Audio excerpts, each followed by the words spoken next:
So when I first started doing YouTube, it was from reviewing the book Fourth Wing by Rebecca Yarros. And in those early days of my channel, I called the videos like episodes of a series called Book Reviews with a Regular Dude. I tried to do other series like Otaku Tuesdays and Reality and stuff like that, where I'd review other forms of media.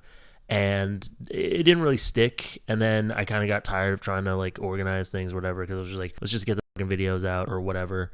But I think in part of like where I want to take my content, or not even take my content, but like how I want to approach my content for this year 2026 and moving forward, I do kind of want to get back to this all kind of being part of a series, I guess. In naming the series, I'm kind of setting the tone for the video and creating the through line for the content, if that makes sense.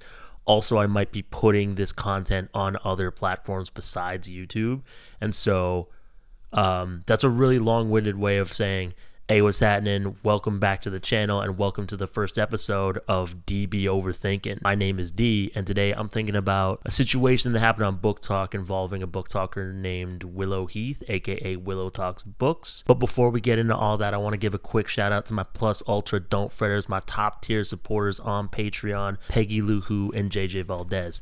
Thank you so much for your support. You're helping to ensure that I'm able to keep creating content and put it out as frequently as possible. If you also want to help support the channel, get some bonus content, and join my private Discord server where you can interact with me and a bunch of other really lovely people who are like just these really sweet, creative, nerdy weirdos, make sure you consider subscribing to my Patreon at patreon.com/dfretter. Free members of my Patreon get access to my monthly newsletter, and that is where I do polls concerning like topics that I'm going to be covering in this new series, in this like new era of YouTube. I've like tried to reinvent myself so many times, not just in life but on this channel, so whatever. And if you want to support the channel but you don't want another monthly subscription for you to manage, you could buy me a coffee at ko-fi.com/dfretter. All the money that I get from that goes towards getting like video equipment so I can continue to make videos into 2026. The camera that I've used for my entire YouTube career is actually my best friend's, and he needs it back. Right now I'm actually using my new camera body, so thank you so much to everybody who's supported and contributed thus far. But I'm still using his lens and some other things, so we're like slowly building up a setup of my own. But yeah, thank you so much for everyone who supported, and I didn't have anything else to say after that. Oh, also, like, one person has sent me a super thank you. Those also go towards like helping me build my own video setup and increase the production value of these videos. I don't have a lot of light in this apartment. In my old place, I had a bunch of lights, so it was easier to film at night, but like this isn't ideal, you know? If you don't have any discretionary entertainment funds to throw my way, that's totally understandable. It's all good. But please don't forget to like this video, subscribe to the page, and hit that noti bell. Okay, so section 1. What happened? This situation happened a couple of months ago, and I know on YouTube, if you're not first, you're last. But I think that sense of urgency, that need to like get your takes out onto the internet, is detrimental to the content creation process or even the creative process. And I'm actually going to get into that a little bit later in the video. And something that I've been learning about myself when it comes to talking about these things is I actually like to take my time with them a little bit so that I can like kind of just mull over things and let the ideas sit, and then I start to like make an outline and then write the script, and here we go. I just like to take a little bit more time to cultivate my perspective on different things, and I can be quick with it, you know. I can improv a little bit, and I do go off on tangents and kind of add to what I'm saying as I go. Like my last video, I was told was pretty meandering and all over the place, and that's super fair. But anyways, yeah, so this happened a while ago. This is old news, but not really trying to break news. I'm trying to share my thoughts on a thing I saw. Though, to be honest, the main reason that I didn't put out this video sooner is actually that I was just really burnt out, and my depression was really bad. And so I just didn't have the capacity, and I think I just put out stuff that was a little bit more like, I think there was like a Milo winter update at that time or something, and so I was just like, this one I think I just like kind of arbitrarily chose which one to focus on because I didn't have the capacity to work on both at the same time. And I think I had some shows to do, and there were some applications for stuff that I didn't get that I had to write. And so yeah, I was just like, I just didn't have it in me. I didn't have the gas. When I first heard about this situation, it was right after Willow had posted a YouTube video that has since been taken down, saying that she was stepping away from the internet because her mental health had gotten so bad from the backlash she received from making this comment. We all know that we all know that the romantasy girlies are not the brightest sparks or whatever. I don't even know why I struggled to like say that quote. I could just throw the thing on the thing and then you'd know what she said. You're aware of Ned Fulmer. We all know that romantasy girlies are not the brightest sparks, and that the most popular romantasy fiction is conservative propaganda for straight women with a patriarchy kink. I was in a Discord server with other bookish internet people because a lot of my internet friends are from the internet book space. And they were talking about how this creator was being harassed for making this statement. I wrote it down.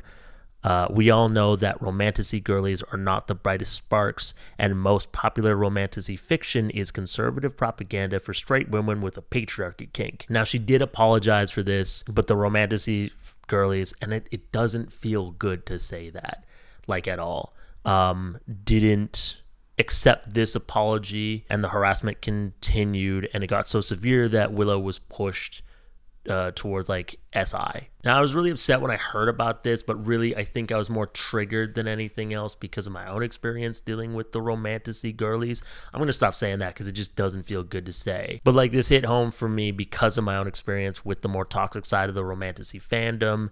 And I wasn't pushed to the same dark place mentally, but I also did take a break from YouTube. My original like vision for this video was to talk about how like the internet book space is not a village, but it is full of angry villagers sharpening their pitchforks and ready to light their torches at the drop of a hat. But I also don't know if I would have said much more than like, hey, don't be transphobic.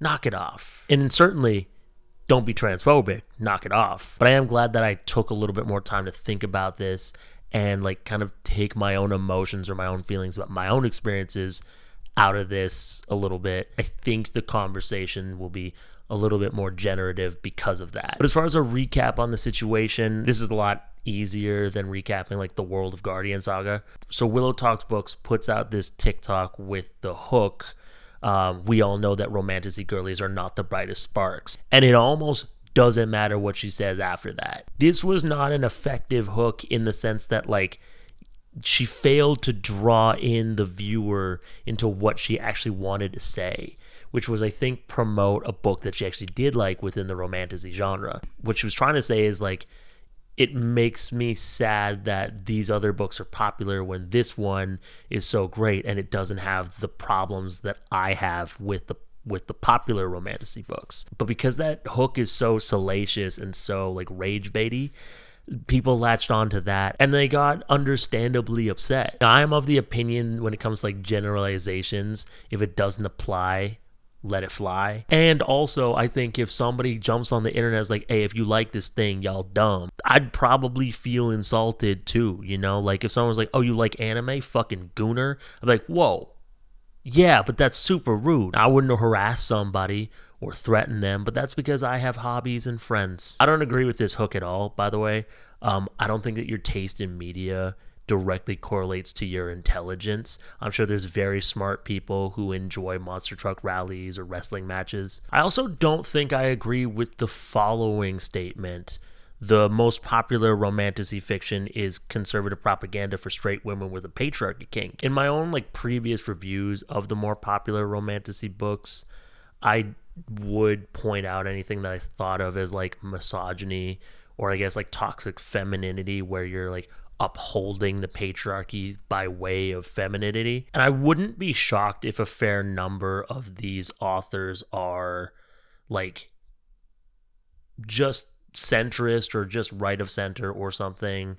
Maybe some are on their way down the alt-right pipeline by now. I don't know. I don't keep up with them. And like one I know is pretty liberal, but has a lot of unchecked biases and kind of takes any critique as a personal attack, and so doesn't do a lot of like self-reflection to unpack what people say about the content of her writing. I wouldn't call a lot of it propaganda because while you can unintentionally create propaganda.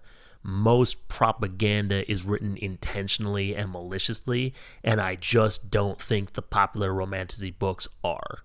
I think some of these authors probably bring their political views and values into their writing because fiction doesn't exist in a vacuum, but I wouldn't call it propaganda. I think that Willow's like choice of words and sort of like monochromatic black and white all or nothing way of talking about or expressing her opinions is almost like an indication of a bigger problem that I'll get into later in the video. So there's comments, stitches, counter videos. Willow puts out this apology, and the apology isn't well received. Willow's tone in the video is not very apologetic. I think a lot of people, when it comes to like internet apologies, expect people to be like Ebenezer Scrooge at the end of A Christmas Carol. Or like, I was wrong, I'm gonna be different, here's a goose.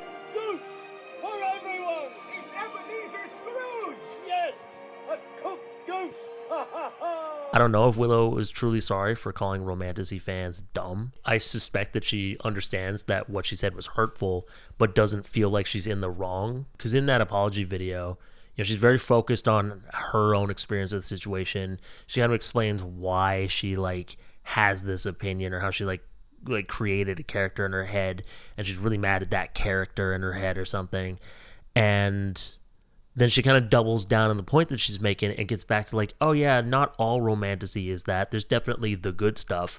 And for some reason, that phrase, the good stuff, in this context, like hits my ear wrong and kind of pisses me off, and I'm not even involved in the situation. And I don't think it would be reasonable to expect Willow to, come on the internet and be like, I'm sorry, ACOTAR actually is the peak of literature, and it's feminist as hell. Not that BookTok is like known for being reasonable, but I think if she had come out and said like, I'm sorry, what I said was like hurtful, and I used such a blanket statement, and I called an entire reader base dumb because I don't like the popular books within that genre, it could have gone better. I don't know if she'd even just kind of expressed like, I don't really like the popular ones in this genre, and it frustrates me because there's other ones that I think are really deep and nuanced and like empowering and stuff like that, and I just wish that they got their flowers or something. I don't know. Though I kind of doubt that it would have gone that much better, because I do suspect that a fair number of the people who have been harassing Willow were just looking for a reason to be transphobic and hateful. And again, the internet book space is not a village, but it's full of angry villagers sharpening their pitchforks, ready to light their torches. There are so many people on the internet just so eager to punish somebody. There's this culture in the internet where everyone's kind of worried about getting in trouble, because we all get each other in trouble and yell at each other for, bad takes, unchecked biases, liking different shows than you like, or liking different characters that you don't like in a show or something. I don't know. In this apology video, Willow talks about being angry that millions of readers around the world are singing the praises of Alchemized. I don't know what that is. I don't care what that is. Don't tell me. Just whatever. She's upset because this book is like anti-feminist and pro-patriarchal, and created this character of a typical romantasy fan in her mind, and she lashed out. And personally, if you really hate like a popular movie, or a movie that's having its moment right now, and people won't shut up about it, that's annoying. I understand being upset that something you think is either like bad or annoying or outright harmful is popular. Like, that's gonna frustrate you. Like, I'm a huge fan of anime, and I hate that jobless reincarnation is popular. But I'm not about to jump on TikTok and start a video with like, we all know that isekai fans are gooner incels with mommy issues. because I know that that's not true. Probably. NC Hammer 23 isn't. Like, gooner, yeah. Incel, no. So the apology doesn't go over super well, and this comment on Instagram kind of sums up the reaction nicely. Your apology focuses more on how the situation affected you than the women you disparaged. You framed female readers as naive, uncritical, or devoted to toxic books. That's not critique, that's disrespect. What's striking is how far your words reached. Your video crossed not only a language barrier, but a cultural one. I'm from a different country, a different background, and even here, your contempt toward female readers was loud and clear. Now imagine young girls just starting their journey into reading for whom this genre is often their first doorway into literature. How do you think your words land on them? It's not that this genre is suddenly become too much, it's simply the one you're most immersed in. If accountability is what you're aiming for, it starts with acknowledging that you reduced an entire female readership to a caricature, and that this caused real harm. I'm going off script a little bit. I'm so sorry. It just occurred to me that Willow kind of reminds me of a student I taught a couple of years ago who was very gatekeepy about the art form of poetry. Now, obviously, there's going to be people who like do not think that I'm a credible poetry teacher or a creative writing teacher because I didn't know who the Greek god of death was, but I didn't read Greek mythology growing up. I'm not going to defend myself. I don't care about that. But she was very like, this student was very gatekeepy, and like there was a poetry club, but she didn't let anyone join. And I had to have this talking to of like, hey, like other people can come to this art form through other things. And the fact that like Instagram poetry exists is not a threat to the classics. Okay, for some people, it is a gateway to that stuff.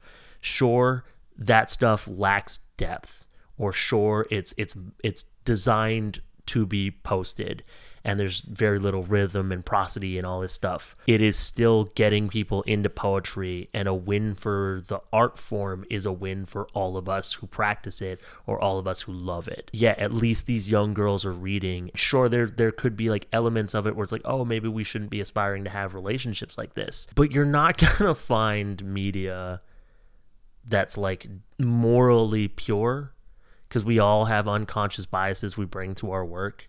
You know, like I've had to be called out or called in for things that I've said here on this channel before. You know, books that I love, music that I listen to, for sure. There's always like issues, right? And at least these young girls are reading. You know, that's a good thing, especially like in an age where like literacy is you know, going down. Critical thinking is going down. Books are being banned all over the states. You know, like my friend Reads with Rachel is like fighting book banners left, right, and center. Not politically left, right, and center. It's mostly just the right. There's just a lot of them. So I'm a cisgendered heterosexual man, and I know I'm not an authority on this, but I think like there's a long history of making fun of women for liking their things, or the things that women like are stupid because women like them. I was in high school when Twilight was like really big, and I remember thinking to myself, it seemed unfair that, you know, we're making fun of women and girls for frothing at the mouth over Robert Pattinson as Edward Cullen, but guys like stupid stuff also because Transformers isn't better, you know. A Dwayne Johnson movie's not better than Twilight. It's more fun for me specifically, but that's because I'm a stupid guy. Again, I think saying something is stupid because women like it, or saying women are stupid for liking a thing, is rooted in sexism if it's not outright sexism. You know what I'm saying? And like criticize the problematic elements of the art, the problematic things the artist says or does. I have stuff to say about the fans in a little bit, for sure. But putting down an entire gender because you don't like a genre is wild. Those dots don't really connect for me, and I feel like that's crazy work. Now, when I was originally like trying to write this video or like make notes for this video, I did look into Willow a little bit, and like I watched a couple of minutes of some of her videos, and I could tell I'm like, this isn't somebody I would really rock with or agree with on a lot of things, or like we might vote the same way, but I don't think we would like really have a good discussion. And it seems like Willow does like kind of view things in very like black and white, this or that, us or them sort of way. And and a lot of the videos, they're titled like in a very rage baity, salacious kind of way. Sorry, I'm circling back to at least these young girls are reading, because again, in this comment, imagine young girls just starting their reading journey or journey into reading for whom this genre is often the first doorway into literature. Wherever you're at in a reading journey, or wherever you're at in like developing social consciousness or becoming politically literate, wherever you're at in those journeys, there's always going to be someone ahead of you and there's always going to be someone behind you. There's going to be people who aren't even interested in taking that journey. Like, I think this, I would say misplaced moral outrage and moral superiority is sort of Willow's undoing. And it's this thing where, like, you can be annoyed when you have to, like, re-explain things to people, or you can be sort of frustrated when someone doesn't, like, really get something that feels really obvious to you. But at the same time, like, you gotta focus more on your own journey and what you can learn, and stop being mad at people for not knowing something, not picking up on something, or just having different views than you.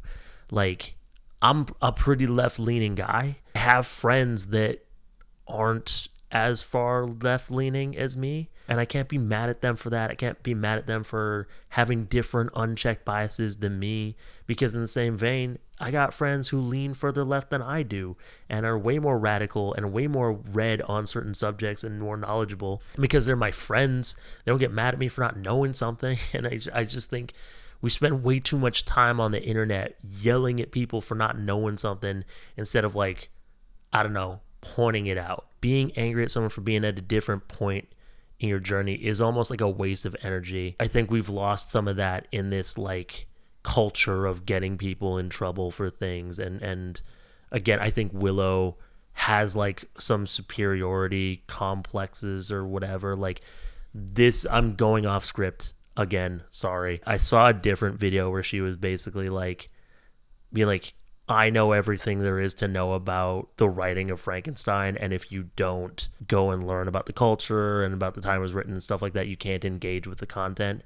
And while I do think that it's important to know, like, what an author might be speaking to in that time, often you can't engage with it, and generally people don't do that. And I think that there's just, like, there is also, I don't get into it too much in my notes in this video, but there is, like, also just an ego thing going on here. Like, there is just arrogance worth pointing out as well. So the harassment continues, and she's called slurs, she's getting threats, her horror anthology is review bombed. Willow decides to leave the internet. She films a video kind of, like, alluding to the fact that she's in a pretty dark place, and she's, like, crying on camera and stuff. I won't lie, this shit, I've never understood, like, crying on camera or whatever, because, like, what do you mean you took the time to set up your camera, hit record, start talking, cry, and then you don't, like, edit it out or whatever? I don't even like crying in front of my friends, let alone the internet. Maybe that's my toxic masculinity, but to me it kind of comes off as manipulative, and, like, it's giving white women tears, and that rubs me the wrong way. And then, like, all the comments in that video were just donations to help her cover costs, and I think that that's really kind of the people who want to support her or whatever. And also, it feels a little icky to be like, I'm in a dark place, I'm gonna hurt myself, money please, thank you for the money. It just doesn't sit right with me. It puts a bad taste in my mouth. One of my patrons found this comment on Reddit about the situation. I always feel for someone when they're this upset. Honestly though, if your vibe is, here's why the existence of the problematic tropes are your fault for being stupid, and here's why I'm superior for knowing better than other girls, while misunderstanding so many books and literary devices, not just the viral video, but several other ones, and none of the responses make you reconsider your position even slightly, my sympathy is tempered. Sorry, I blanked there. I guess I don't really know how I feel, other than, like, if you were truly in that dark place as somebody who's been there before, that sucks, and that's brutal. And also, I think that the fact that, you know, there was no, like, truly, like, remorse or reconsidering your position or anything like that, I do think that it's not that I don't feel sorry for this person, because I do, but I also kind of see how we got here. Does that make sense? It's like, I feel bad for Icarus crashing into the ocean, and also I'm like, yeah, but, like, why'd you fly that close to the sun? Which sounds really callous, but I just don't know how else to word it. But before we move on to the next section of the video, it's worth pointing out, like, Willow did come back to the internet. I don't know how long she was even gone for, but she's posting, like, deleted all the stuff from this situation, and is kind of acting like it didn't happen. I don't know what the comment sections are like. I'm not going in there because I don't really want to engage with the content because it's just not a content creator for me. And the TikTok that sparked this controversy, well, it's not really a controversy, but like this drama, wasn't the first and won't be the last time this creator paints romantasy in a bad light with broad brushes. I don't know this woman. I don't really want to know her. I don't want to engage with her content, but I do wish her the best and hope that she like gets to a good place mentally and you know, sets up like better boundaries around her time on the internet, not just like scrolling, but like as a creator. But we'll get more into that later. So section 2, the problem with content creators. This could be a video on its own, and maybe I should have made these their own videos, but whatever. I've broken this section into 2 parts. So this is section 2A. I'm calling it double down syndrome. Now this is where a creator receives backlash for sharing an opinion, and then they go on the defense and they dig their heels into the ground so deep their shoes end up full of dirt. Whether or not the opinion is correct or even how the opinion is expressed is almost irrelevant for this to happen. Another more like lighthearted example is YouTuber Danny Mata and the anime manga franchise Jujutsu Kaisen. You can mark that on your bingo card, Mo. So I think in the early days of his career, Danny Mata did like exclusively anime content. That's how I knew him. Now he doesn't do anime at all, and I'm sad. No, it's fine. I don't care. He still has the podcast with NC Hammer 23, and NC Hammer 23 still does anime content, so I'm fine. When it comes to JJK, Danny Mata had like 2 opinions. One was that season 1 was just okay, and it's kind of pervy. And because fans be wildin', he got a lot of pushback, a lot of backlash for that, and it's like forced him to kind of change his tune about these things. So it goes from like, oh, you know, it's pretty good, but it's a little pervy, to like, yeah, well, it sucks, and it's porn, and I hate it. He makes jokes about that on his podcast, but even the way he talks about season 1 of JJK is way different than when season 1 was like coming out. It was a lukewarm take, and then the heat got turned up, and now it's like a hot take. And from my perspective, I can see Willow sort of like having signs of double down syndrome. Like in her apology, she doesn't really apologize for calling an entire readership dumb or disparaging like a largely female fan base, you know? I don't really think she even takes the time to acknowledge how or why what she said was hurtful or harmful. You know, like her line talking about the good stuff in romantasy strikes me as really condescending, as in like, that popular drivel or whatever. It's very hipster. I've probably done this with like friends, and I've definitely done this with my wife, where in me trying to explain where I was coming from, I end up just kind of like doubling down on what I said before that hurt the feelings, which doesn't help. I think we all need to stop doing that. Like, I think that need to be understood can contribute to the double down syndrome. Like, but yeah, doubling down and just being like, you know, like I didn't mean like all you real people. I just imagined somebody that I didn't like, and I was complaining about that bitch. That's not better, you know, because then anyone who like still can be like, well, that's, you're still describing me. That still hurts. So like Willow's gone back to posting, and I think she's trying to move back into like the roots of her channel, which I believe was horror. Like I said, she seems to be a huge fan of Frankenstein and kind of considers herself like an expert on that book. I wouldn't be shocked if she has like more, like even more negative or even more salacious things to say about romantasy down the line. Like another shot at the romantasy fandom is loaded in the chamber for sure. Because I think this situation is going to take this sort of lukewarm, very poorly articulated take and turn it into a hotter take at some point in the future.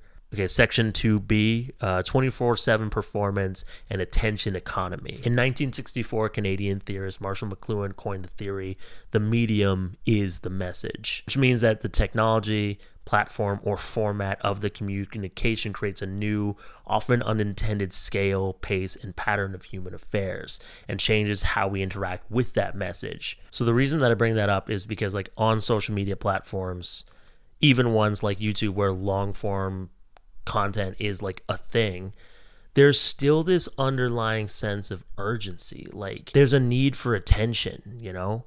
Whenever I see a hate comment on something like TikTok, it's like, oh, you just posted this for attention. It's like, well, yeah, bro, welcome to the internet. And for creators, I think this medium and this sense of urgency influences the way we approach creating the content, whether you buy into it or you try to reject it and work against it. There's like this pressure to like appease the algorithm.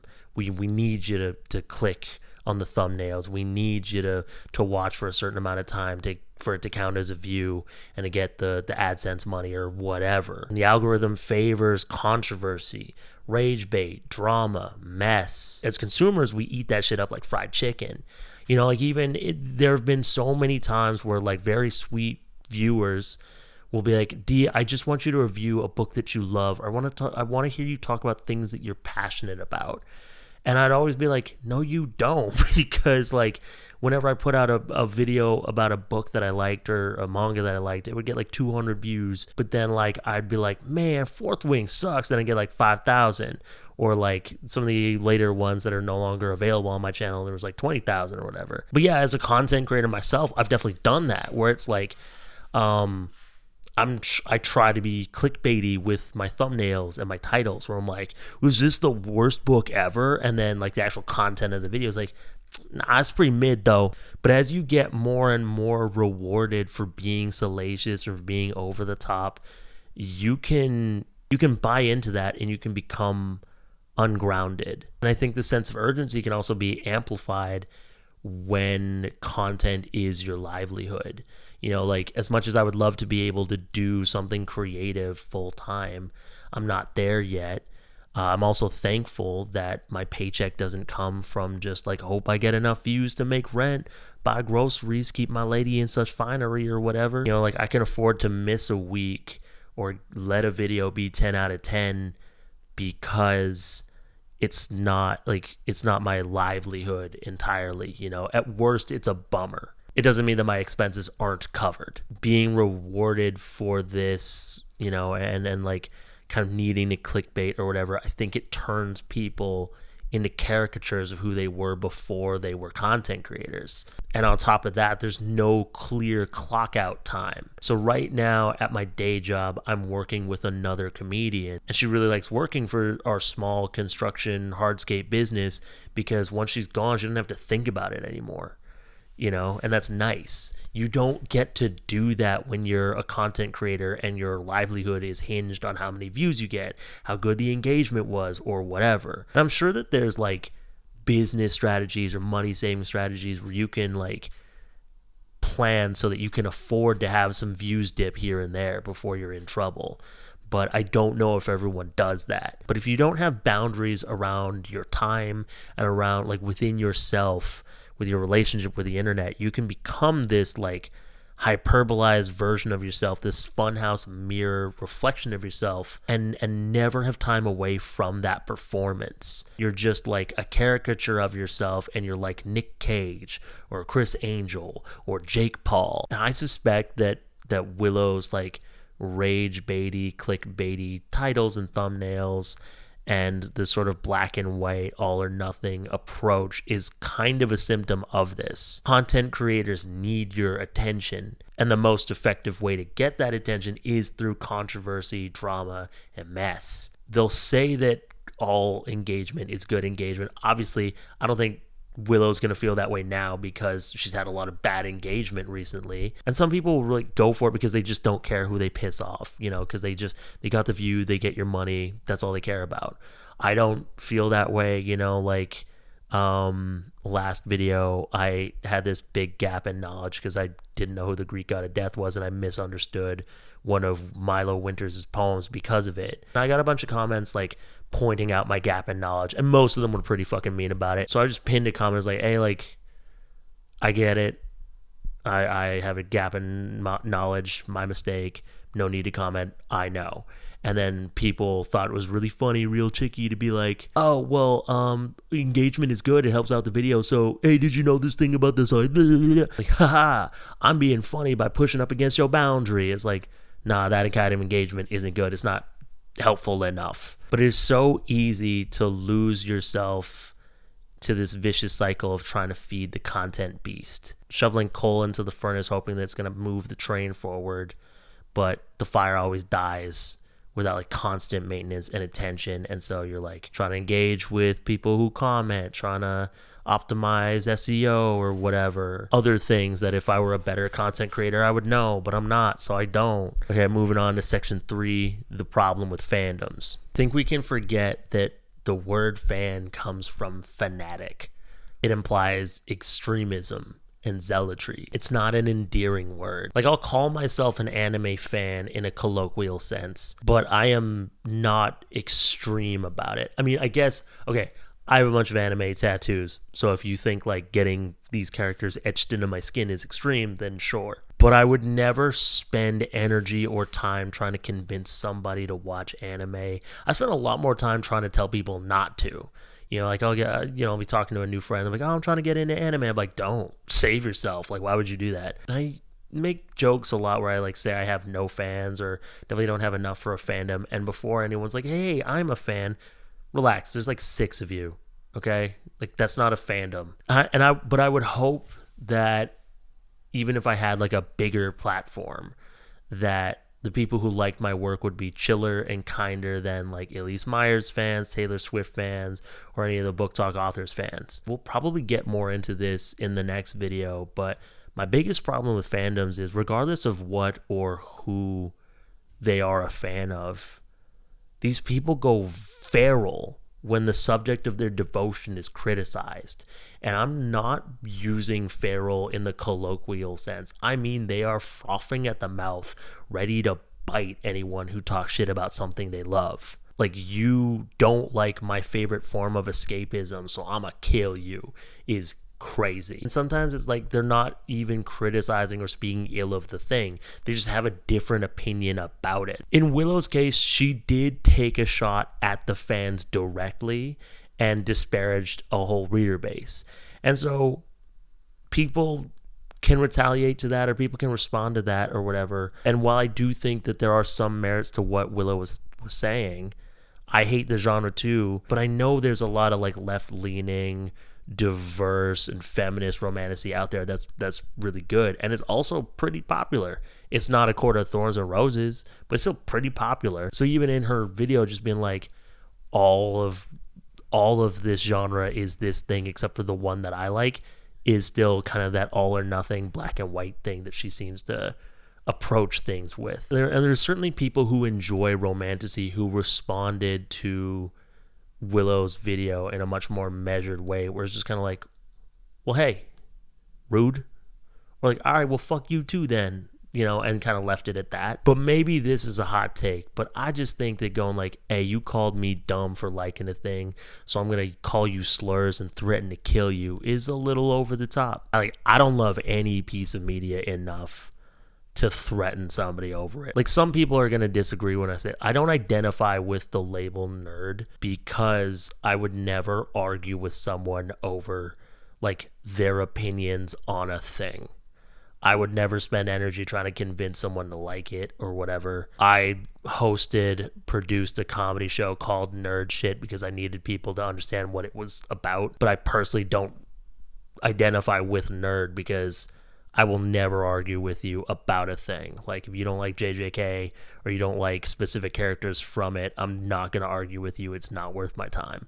If someone's going to watch this video in bad faith, I'm amazed you got it this deep into the video. And your response is like, yeah, well, she deserved it. I disagree. I think that this is like too extreme a response for what was said. And you're who I'm talking about, because there's so many people on the internet just ready to be the Punisher. It's like they seek punitive justice over the smallest things, and it's just not that deep, because Willow's opinions on your favorite thing shouldn't prevent you from liking that thing. Don't give her that power. If you're like, no, I love this genre and I won't hear a bad thing about it, hit mute. Scroll away. Like, this idea of like, I don't like this person's content, so they shouldn't exist, is like too extreme a response. You know what I'm saying? I forget where I read this comment, but like maybe it was Reddit or something, but like someone's posting about this situation when it was happening. It's like, whoa, this is crazy. And then someone responded to it like, yeah, we go hard for our romantasy. That's what are you doing? That's not something to be proud of. I want to do more research into why or how people identify with the media they love to this degree. Like, why is it that if like I say I don't like because I just find that fascinating, like artists will kind of weaponize the parasocial relationships they have with their fans to attack critics and haters and stuff like that, or why people react so violently to critique of the media they enjoy or something like that. I want to research more into it, but it's like, again, I understand that Willow was like, these people are dumb for liking a thing, and that's a little bit different than saying this thing is dumb. But I do still find it interesting. In my channel, I've pointed out like different issues with different books that I've reviewed, and every once in a while I'll get a comment that's like, bro, it's not that deep. And I'm like, okay, well, if it's not that deep, why are y'all harassing me? Why are you threatening me because I didn't like Onyx Storm? Why are you harassing booktubers for pointing out that a certain romantasy book is plagiarizing The Witcher, Like, if it's not that deep, why do y'all go this hard for your romantasy?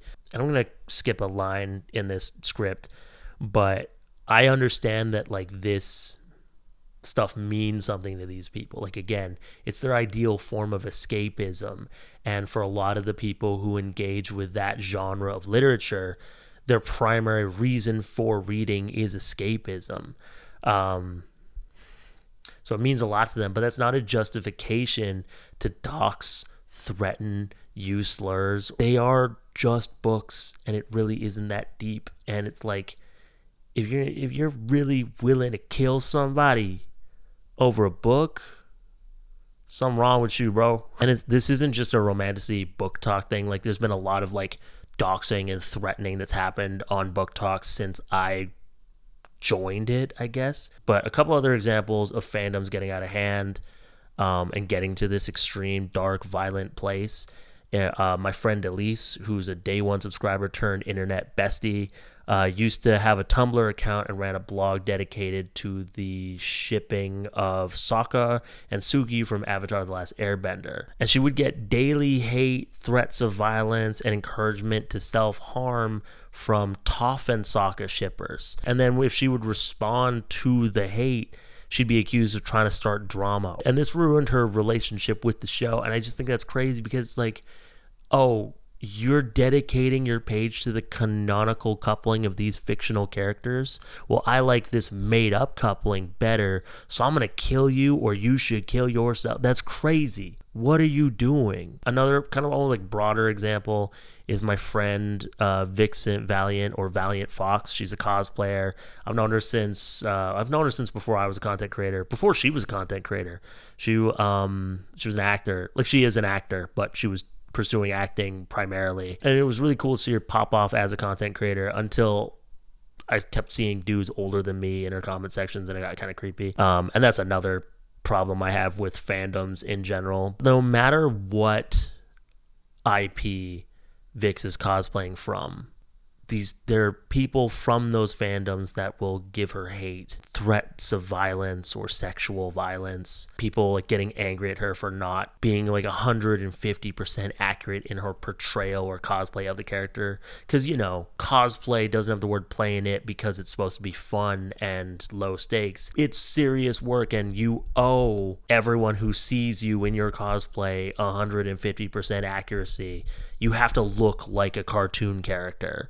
She sent me some screenshots of comments that I thought were crazy, but it's like she's known for cosplaying some characters from Skyrim, and people will use like fantasy slurs, which is just it's the same thing as like Clanker, where they're just going too far with it and just like using it as an excuse to be racist. But I just find this really fascinating that people like take their love for this thing, and instead of it being just this thing that makes you happy, helps take your mind off of like the stresses at work or problems in your relationship, whatever you're not dealing with, to like fuel your hatred, to fuel your violence against other people. And that's a huge problem I have with getting so wrapped up in these things that you kind of, again, lose yourself to like threaten to kill someone because you don't like that they're dressed as Superman or whatever. Crazy that like someone goes like, oh, you like this thing, you're dumb, and you're like, well, I'm gonna kill you. Because I get loving something and I get it meaning a lot to you. I understand that it can be fun to bond over your shared love for a thing with other people. You know, feel like you're part of something bigger, feel like you're part of a community. We need community nowadays. There's a big difference between being part of a community and being part of an angry mob. And when you take like these fictional characters, these fictional worlds, regardless of whether we're talking about video games, anime, romantasy books, and you take them so seriously, you're willing to inflict violence on other people, that's reason to step back and self-reflect.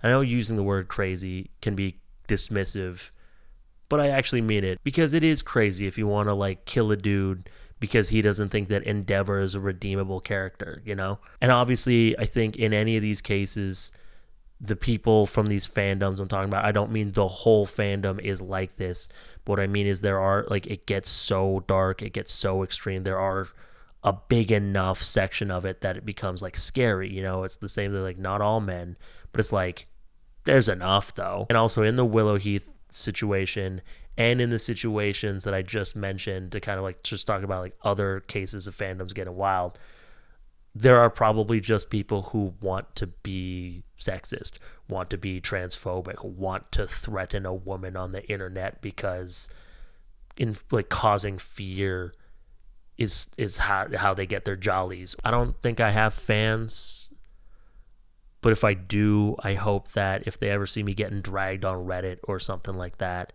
they're really chill about it. They're like, well, I do think he's funny, and his videos keep me company while I'm making my grandma's famous soup recipe. I listen to him while I paint. It's a good way to spend Thursday night. Like, just do that. You know, don't be attacking people. So now, in conclusion, it seems to me like Willow is back to business as usual. So I wish her well. I hope that she's like in a better place mentally and maybe stays away from romantasy to prevent this from happening in the future. The Willow situation leaves me with a couple of takeaways. If you're a content creator or you're looking to get into content creation and your content is going to be based around sharing your opinions on almost anything, because there's people who will get weird about any subject these days, I would encourage you to be thoughtful with your words and try not to paint with too broad a brush. Be aware of the pressure to like follow the views or follow the controversy. Like, be aware of the pressure to get people's attention and figure out how you handle that pressure. Because not anyone can be a content creator, but not everyone can be a content creator. You know what I'm saying? I'm not, and this isn't coming from a place of like, I'm a successful one and I can say that. I just mean it's not for everyone, because it's tough on the mind. And if you're not careful, if you don't have these like internal boundaries around your time on the internet, and like just giving yourself space and time to be yourself and not the character you're playing for social media, you could end up a caricature of yourself. Like, I'm pretty sure IShowSpeed was probably a normal guy at one point. And if you're part of a fandom and somebody hates your favoriteest thing, I don't know, don't threaten them over it. Like, relax. No work of art and no artist is like above critique. Everyone likes different things. And again, I think that Willow's statement was way too broad. It was hurtful. It was harmful. And like calling people dumb for liking a thing isn't cool. And also threatening someone for calling you dumb for liking a thing is an overreaction. I think this video is way too long. I got to go to the airport, pick up my wife. So we're going to wrap it up. Thank you so much for watching this video, especially if you made it to the end. I haven't figured out if I want to do like a different outro or like add some theme music at the beginning or end of videos or whatever. But yeah, 2026, I want to be more consistent. So it's going to be a video every 2 weeks. I think I said that on a community post. Patreon is where I'm going to do polls for different topics and stuff like that. The next topic has been chosen, but I'll be putting out a poll soonish. I think that's kind of it, you know. So yeah, patreon.com. Join for free if you want the newsletter and to be able to vote on things, or become a paid patron and get some bonus content. Join the Discord server. If you want to support the channel but you don't want a monthly subscription, ko-fi.com. And if you don't want to do any of that, that's all good. But please don't forget to like this video, subscribe to the page, and hit that noti bell. My name is D. Don't fret. I'll see you next time. Peace out.